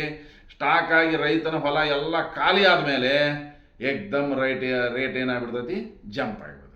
ಎಷ್ಟೋ ಸಲ ನಾವು ಬೆಂಗಳೂರಿಗೆ ಉಳ್ಳಾಗಡ್ಡಿ ಹೇರ್ಕೊಂಡು ಹೋದಂಥ ಸಂದರ್ಭದೊಳಗೆ ಟ್ರಾನ್ಸ್ಪೋರ್ಟೇಷನ್ ಚಾರ್ಜ್ ಆಗಲಾರ್ದಂಗೆ ವಾಪಸ್ ಬಂದಂಥ ಉದಾಹರಣೆಗಳನ್ನು ನಾವು ಕೂಡ ನೋಡ್ತಾ ಇದ್ದೀವಿ. ಅದಕ್ಕೆ ಈ ಬೆಂಬಲ ಬೆಲೆ ಸಿಗಲಾರದ್ದು ಕೂಡ ಮತ್ತೊಂದು ಪ್ರಮುಖವಾದ ಕಾರಣ ಅಂತಲೇ, ರೈತ ಚಳವಳಿಗೆ ಕಾರಣ ಅಂತಲೇ ಹೇಳ್ಬೋದು. ಇನ್ನು ಕೊನೆಯದಾಗಿ ಇದರ ಪರಿಣಾಮಗಳು ಏನೇನಾಯ್ತು ಅಂದ್ರೆ, ಮೊದಲನೇದಾಗಿ ಕೃಷಿ ಸಾಲ ಯೋಜನೆ ಅಂತ ಬಂತು. ಅಂದ್ರೆ ರಾಷ್ಟ್ರೀಯ ಬೆಳೆ ವಿಮೆ ಕಾರ್ಯಕ್ರಮ, ರಾಷ್ಟ್ರೀಯ ಕೃಷಿ ವಿಮೆ ಯೋಜನೆ, ಅಂದ್ರೆ ಪ್ರಾಥಮಿಕ ಭೂ ಅಭಿವೃದ್ಧಿ ಬ್ಯಾಂಕ್ ಅಂತಲೇ ಒಂದು ಬ್ಯಾಂಕನ್ನು ಪ್ರಾರಂಭ ಮಾಡಿದ್ರು. ಇದ್ರ ಜೊತೆಗೆ ರಾಷ್ಟ್ರೀಕೃತ ಬ್ಯಾಂಕ್ಗಳಲ್ಲಿ ಕೂಡ ಇವತ್ತು ನೀವು ಸಾಲ ಮಾಡುವಂಥ ಸಂದರ್ಭದೊಳಗೆ, ಇವತ್ತು ಬಂಗಾರವನ್ನು ಒತ್ತಿ ಇಟ್ಟು ಸಾಲ ಮಾಡಕ್ಕೆ ಕುಂತೀರಿ ಅಂದ್ರೆ, ನೀವು ರೈತರಾಗಿದ್ದರೆ ಜಸ್ಟ್ ನೀವು ನಿಮ್ಮ ಹೊಲದ ಪಾಣಿ ಕೊಟ್ಬಿಟ್ರೆ ನಿಮಗೆ ರೇಟ್ ಆಫ್ ಇಂಟ್ರೆಸ್ಟ್ ಏನಾಗುತ್ತೆ? ಅಲ್ಲಿ ಕಡಿಮೆ ಆಗುತ್ತೆ. ಹೀಗೆ ರಾಷ್ಟ್ರೀಯ ಕೃಷಿ ಸಾಲ ಯೋಜನೆ ಅಂಥೇಳಿ 2007ರಲ್ಲಿ ಇದನ್ನು ಪ್ರಾರಂಭ ಮಾಡ್ಯಾರ. ಅಂದ್ರೆ ಇತ್ತೀಚಿನ ದಿನಗಳಲ್ಲಿ ಕೃಷಿ ಉತ್ಪಾದನೆ ಬಹಳಷ್ಟು ಕಡಿಮೆ ಆಗ್ತಾ ಇದೆ. ಇದನ್ನು ಕನಿಷ್ಠ 4% ಹೆಚ್ಚಿಸಬೇಕು ಅನ್ನುವಂಥ ಉದ್ದೇಶದಿಂದ ರೈತರಿಗೆ ಬೇಕಾದಂಥ ಅವಶ್ಯಕತೆಗಳನ್ನು ಪೂರೈಸುವುದಕ್ಕಾಗಿ ಈ ಒಂದು ಯೋಜನೆಯನ್ನು ಜಾರಿಗೆ ತಂದರ. ಈ ದಿಶೆಯಲ್ಲಿ ನಮ್ಮ ತೆಲಂಗಾಣ ಸರ್ಕಾರ ಭಾರತದಲ್ಲೇ ಮೊಟ್ಟ ಮೊದಲ ಬಾರಿಗೆ ರೈತರ ಅಕೌಂಟಿಗೆ ರೊಕ್ಕ ಹಾಕಿದ್ದು ಎಲ್ಲಿ ಅಂದ್ರೆ ತೆಲಂಗಾಣ ಫಸ್ಟ್ ರಾಜ್ಯ. ಅಂದ್ರೆ ನಾವು ರೈತನನ್ನು ಸಾಲಗಾರನನ್ನಾಗಿ ಮಾಡಿ ಆಮೇಲೆ ಅವನು ಸಾಲ ಮನ್ನಾ ಮಾಡೋದಕ್ಕಿಂತ ಅವನಿಗೆ ಯಾವಾಗ ದುಡ್ಡಿನ ಅವಶ್ಯಕತೆ ಇರುತ್ತೋ, ಈಗ ಬೀಜಕ್ಕೆ ರೊಕ್ಕ ಬೇಕಾಗಿತ್ತಪ್ಪ, ಗೊಬ್ಬರಕ್ಕೆ ರೊಕ್ಕ ಬೇಕಾಗೈತಿ, ಕಳೆ ತೆಗ್ಸಕ್ಕೆ ರೊಕ್ಕ ಬೇಕಾಗಿತ್ತು, ಆ ಸಂದರ್ಭದಲ್ಲೇ ಅವನ ಅಕೌಂಟಿಗೆ ರೊಕ್ಕ ಹಾಕೊಂತ ಹೋಗಿಬಿಡೋಣ ಅನ್ನುವಂಥ ಒಂದು ಕನಸನ್ನು ಕಂಡು ಮೊಟ್ಟ ಮೊದಲ ಬಾರಿಗೆ ರೈತರ ಅಕೌಂಟಿಗೆ ರೊಕ್ಕ ಬಂದಿದ್ದು ಎಲ್ಲಿ ಅಂದ್ರೆ ತೆಲಂಗಾಣದೊಳಗೆ. ಇನ್ನು ನೆಕ್ಸ್ಟ್ ಸಾಲ ಮನ್ನಾದ ವಿಚಾರ ಬಂದಾಗ, ಯಾವಾಗ ರೈತ ಈ ತನ್ನ ಬೆಳೆ ಸರಿಯಾಗಿ ಬರದೇ ಇದ್ದಂಥ ಸಂದರ್ಭದೊಳಗೆ ಸಾಲವನ್ನು ಮರುಪಾವತಿ ಮಾಡೋಕ್ಕಾಗಲಾರದೆ ತೊಂದರೆಗೆ ಸಿಕ್ಕಾಕ್ಕೊಂಡು ಬ್ಯಾಂಕಿನ ನೋಟಿಸಿಗೆ ಹೆದರಿ ಆತ್ಮಹತ್ಯೆ ಮಾಡಿಕೊಳ್ಳುವಂಥ ಸಂದರ್ಭ ಎದುರಾಗಬಾರ್ದು ಅನ್ನುವಂಥ ಉದ್ದೇಶದಿಂದ ಮೊದಲೇ ಸರ್ಕಾರಗಳು ಏನು ಮಾಡಿಬಿಡ್ತಾವಪ್ಪ ಅಂದ್ರೆ, ಅದಕ್ಕೊಂದು ನಿಶ್ಚಿತವಾದ ಟಾರ್ಗೆಟ್ ಮಾಡ್ಕೊತಾವೆ. 50,000ದವರೆಗಿನ, 1 ಲಕ್ಷದವರೆಗಿನ, ಅಥವಾ ಸಣ್ಣ ರೈತರು, ಹೀಗೆಲ್ಲ ಅದಕ್ಕೊಂದಿಷ್ಟು ಪಾಯಿಂಟ್ಸನ್ನು ಇಟ್ಟು ಆ ಸಾಲ ಮನ್ನಾ ಯೋಜನೆಯನ್ನು ಜಾರಿಗೆ ತರ್ತಾರೆ. ಇನ್ನು ಇತ್ತೀಚೆಗೆ ರೈತ ಸಂಪರ್ಕ ಕೇಂದ್ರಗಳು ಅಂಥೇಳಿ ನಮ್ಮ ಕೃಷಿ ಇಲಾಖೆ ಅಡಿಯಲ್ಲೇ ಇವು ಕೆಲಸ ಮಾಡ್ತಾ ಇದ್ದವು. ಅಲ್ಲಿ ಅವುಗಳ ಮುಖಾಂತರ ರೈತ ಸಂಪರ್ಕ ಕೇಂದ್ರಗಳ ಮುಖಾಂತರ ಅವರಿಗೆ ಉತ್ತಮವಾದ ಬೀಜಗಳನ್ನು ಒದಗಿಸೋದಿರ್ಬೋದು, ರಸಗೊಬ್ಬರವನ್ನು ಒದಗಿಸೋದಿರ್ಬೋದು, ಕೀಟನಾಶಕ. ಯಾಕಂತಂದ್ರೆ ಇವತ್ತು ಎಷ್ಟೋ ಡೂಪ್ಲಿಕೇಟ್ ಬೀಜವನ್ನು ತಯಾರು ಮಾಡುವಂಥ ಕಂಪ್ನಿಗಳು ನಮ್ಮ ರೈತರಿಗೆ ಮೋಸ ಮಾಡಿರೋದು. ಆ ಕಂಪ್ನಿಯ ಹೆಸರನ್ನು ನಂಬಿಕೊಂಡು ನಮ್ಮ ರೈತರ ಬೀಜವನ್ನು ಹೋಗಿ ಬಿತ್ತಿದ್ರು. ಅದ್ರ ಮುಂದೆ ಆ ಬೀಜಗಳು ಮೊಳಕೆನೂ ಹೊಡಿಲಿಲ್ಲ, ಫಸಲು ಬರಲಿಲ್ಲ. ಅವಾಗ ರೈತರಿಗೆ ಭಾಳ ತೊಂದರೆ ಆಗ್ತದೆ. ಅದಕ್ಕೆ ಆ ರೀತಿ ರೈತರು ತೊಂದರೆಗೀಡಾಗಬಾರ್ದು ಅನ್ನೋದನ್ನು ತಪ್ಪಿಸಲಿಕ್ಕೆ ಅವರಿಗೆ ಉತ್ತಮವಾದ ಬೀಜ ಸರ್ಕಾರದ ವತಿಯಿಂದಲೇ ಬೀಜ ಇರ್ಬೋದು, ರಸಗೊಬ್ಬರ ಇರ್ಬೋದು, ಕೀಟನಾಶಕಗಳನ್ನು ಒದಗಿಸಲಿಕ್ಕೆ ಈ ರೈತ ಸಂಪರ್ಕ ಕೇಂದ್ರಗಳನ್ನು ಸ್ಥಾಪನೆ ಮಾಡ್ಯಾರ. ಅದರ ಜೊತೆಗೆ ರೈತರಿಗೆ ಕೃಷಿ ಸಲಕರಣೆಗಳನ್ನು ರಿಯಾಯಿತಿ ದರದಲ್ಲಿ ಒದಗಿಸಲಿಕ್ಕೆ ಕೂಡ ಕ್ರಮವನ್ನು ಕೈಗೊಂಡಾರ. ಅದರ ಜೊತೆಗೆ ಪಶುವೈದ್ಯಕೀಯ ಸೇವೆ, ನಮ್ಮ ರೈತಾಪಿ ಜನ ತಮ್ಮ ಅಗ್ರಿಕಲ್ಚರ್ ಜೊತೆಗೆ ಆಶ್ರಯಿಸಿಕೊಂಡಿರುವಂಥ ಮತ್ತೊಂದು ಉಪಕಸಬು ಅಂದ್ರೆ ಹೈನುಗಾರಿಕೆ ಅಂದ್ರೆ ಅಲ್ಲಿ ಆಕಳ ಬಂತು, ಎಮ್ಮೆ ಬಂತು, ಅದು ಎಲ್ಲ ಬಂತು. ಮತ್ತು ಅದ್ರ ಜೊತೆಗೆ ಅವನಿಗೆ ಕೃಷಿ ಕೆಲಸದಲ್ಲಿ ಎತ್ತುಗಳು ಅವನಿಗೆ ಸಹಾಯ ಮಾಡ್ತಾ ಇದ್ದವು. ಇದು ಎಲ್ಲದಕ್ಕಾಗಿ ಅವನಿಗೆ ಅನುಕೂಲ ಆಗಲಿ ಅಂಥೇಳಿ ಹಳ್ಳಿಗಳಲ್ಲಿ ಇವತ್ತು ಪಶುವೈದ್ಯಕೀಯ ಕೇಂದ್ರಗಳನ್ನು ಸ್ಥಾಪನೆ ಮಾಡೋದ್ರ ಮುಖಾಂತರ ಇವತ್ತು ಪಶುವೈದ್ಯಕೀಯ ಸೇವೆಯನ್ನು ಸರ್ಕಾರ ಒದಗಿಸ್ತಾ ಇದೆ. ಅದನ್ನೊಂದು ಪ್ರತ್ಯೇಕ ಡಿಪಾರ್ಟ್ಮೆಂಟ್ ಅಂತಲೇ ಮಾಡಿ ಬ್ಯಾಚುಲರ್ ಆಫ್ ವೆಟರ್ನರಿ ಸೈನ್ಸ್ ಓದಿದಂಥವ್ರನ್ನೇ ಅದಕ್ಕೆ ಡಾಕ್ಟರ್ಗಳನ್ನಾಗಿ ನೇಮಕ ಮಾಡಿಕೊಂಡು ಇವತ್ತು ಮೈಸೂರಿನ ನಾಲ್ವಡಿ ಮಹಾರಾಜರ ಕೃಷ್ಣರಾಜ ಒಡೆಯರ ಕಾಲಕ್ಕೆ ಬೆಣ್ಣೆ ಚಾವಡಿ ಅಂಥೇಳಿ ಒಂದು ಸಣ್ಣ ಪ್ರಮಾಣದಲ್ಲಿ ಪ್ರಾರಂಭವಾದಂಥ ಈ ಇಲಾಖೆ ಇವತ್ತೊಂದು ದೊಡ್ಡ ಡಿಪಾರ್ಟ್ಮೆಂಟ್ ಆಗಿ ಬೆಳೆದಿದೆ ಅಂತಲೇ ಹೇಳ್ಬೋದು. ಇನ್ನು 6ನೇ ಪಾಯಿಂಟ್, 1974ರಲ್ಲಿ ಕರ್ನಾಟಕದ ಮುಖ್ಯಮಂತ್ರಿಗಳಾಗಿದ್ದ ದೇವರಾಜ ಅರಸವರ ಕಾಲಕ್ಕೆ ಬಂದಂಥ ರಾಷ್ಟ್ರೀಯ ಭೂ ಸುಧಾರಣಾ ಕಾಯ್ದೆ ಅಂಥೇಳಿ. ಇನ್ನು ಆ ಭೂ ಸುಧಾರಣಾ ಕಾಯ್ದೆಗೆ 2013ರಲ್ಲಿ ಮತ್ತೊಂದಿಷ್ಟು ಬದಲಾವಣೆಗಳನ್ನು ಮಾಡ್ಯಾರ. ಅಲ್ಲಿ ಏನಪ್ಪ ಅಂತಂದ್ರೆ ಭೂ ಮಾಲೀಕರಿಗೆ ಹೆಚ್ಚಿನ ಪರಿಹಾರವನ್ನು ಒದಗಿಸಬೇಕು. ಅಲ್ಲಿ ಕೃಷಿ ಭೂಮಿಯನ್ನು ಕಳ್ಕೊಂಡಂಥವರಿಗೆ ಮನೆ ಕಟ್ಟಿಸಿಕೊಡೋದಾಗಿರ್ಬೋದು, ಅಥವಾ ರೈತರು ಒಂದು ವೇಳೆ ನಮಗೆ ಹೊಲದ ಬದಲಾಗಿ ರೊಕ್ಕ ಬೇಡಪ್ಪ ನಮಗೆ ಹೊಲವನ್ನು ಕೊಡಿಸ್ರಿ ಅಂದ್ರೆ ಅವರಿಗೆ ಹೊಲ ಕೊಡಿಸೋದಾಗಿರ್ಬೋದು.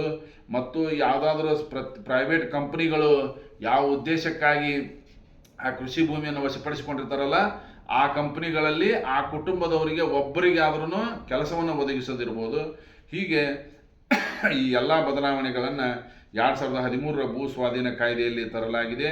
ಹೀಗೆ ಈ ಒಂದು ರೈತ ಚಳವಳಿಯ ಕಾರಣಗಳು ಅಂದಾಗ 6 ಪಾಯಿಂಟ್ಸನ್ನು ಬರೀಬೇಕು, ಪರಿಣಾಮಗಳು ಅಂದಾಗ ಈ 6 ಪಾಯಿಂಟ್ಸ್ಗಳನ್ನು ಬರೆದ್ರೆ 10 ಅಂಕದ ಪ್ರಶ್ನೆಗೆ ಅದು ಸರಿಯಾದ ಉತ್ತರ ಆಗುತ್ತೆ ಅಂತ ಹೇಳುತ್ತಾ, ನಮ್ಮ ಮುಂದಿನ ಕ್ಲಾಸ್ನಲ್ಲಿ ವಿಡಿಯೋದಲ್ಲಿ ಕಾರ್ಮಿಕ ಚಳವಳಿ ಮತ್ತು ಉಳಿದ ಇತರ ಚಳವಳಿಗಳ ಬಗ್ಗೆ ಚರ್ಚೆ ಮಾಡೋಣ ಅಂತ ಹೇಳ್ತಾ, ಆತ್ಮೀಯ ವಿದ್ಯಾರ್ಥಿಗಳೇ, ಯಾರು ಮೊದಲ ಬಾರಿಗೆ ನಮ್ಮ ಲರ್ನ್ ಈಜಿ ಯೂಟ್ಯೂಬ್ ಚಾನಲನ್ನು ನೋಡ್ತಾ ಇದ್ದೀರಿ, ಈಗಲೇ ಸಬ್ಸ್ಕ್ರೈಬ್ ಮಾಡಿಕೊಳ್ಳ್ರಿ. ನಾನು ಕೂಡ ಒಬ್ಬ ರಾಜ್ಯಶಾಸ್ತ್ರದ ಉಪನ್ಯಾಸಕ ಆಗಿರೋದ್ರಿಂದ ನಿಮಗೆ ಮುಂದಿನ ದಿನಗಳಲ್ಲಿ ಕ್ವೆಶ್ಚನ್ ಪೇಪರ್ಗಳನ್ನು ಸಾಲ್ವ್ ಮಾಡೋದಿರ್ಬೋದು, ಇನ್ನೂ ಅನೇಕ ಉತ್ತಮ ರೀತಿಯ ವಿಡಿಯೋಗಳನ್ನು, ಅದರ ಜೊತೆಗೆ ಇಂಗ್ಲೀಷ್ ವ್ಯಾಕರಣಕ್ಕೆ ಸಂಬಂಧಪಟ್ಟ ವಿಡಿಯೋಗಳು ಈಗಾಗಲೇ ನಮ್ಮ ಲರ್ನ್ ಈಜಿ ಯೂಟ್ಯೂಬ್ ಚಾನಲ್ನಲ್ಲಿ 50ಕ್ಕಿಂತ ಹೆಚ್ಚು ವಿಡಿಯೋಗಳು ಲಭ್ಯವಿವೆ. ಅವುಗಳ ಎಲ್ಲ ಒಂದು ಸಲ ನೀವು ಸಬ್ಸ್ಕ್ರೈಬ್ ಆದ್ರೆ ಅವು ಎಲ್ಲ ನಿಮಗೆ ಬಂದು ತಲುಪ್ತಾವೆ ಅಂತ ಹೇಳುತ್ತಾ, ಆದಷ್ಟು ಬೇಗ ಸಬ್ಸ್ಕ್ರೈಬ್ ಮಾಡ್ಕೊರಿ ಅಂತ ಹೇಳುತ್ತಾ ನನ್ನ ಈ ವಿಡಿಯೋವನ್ನು ಮುಗಿಸ್ತಾ ಇದ್ದೀನಿ. Thank you very much.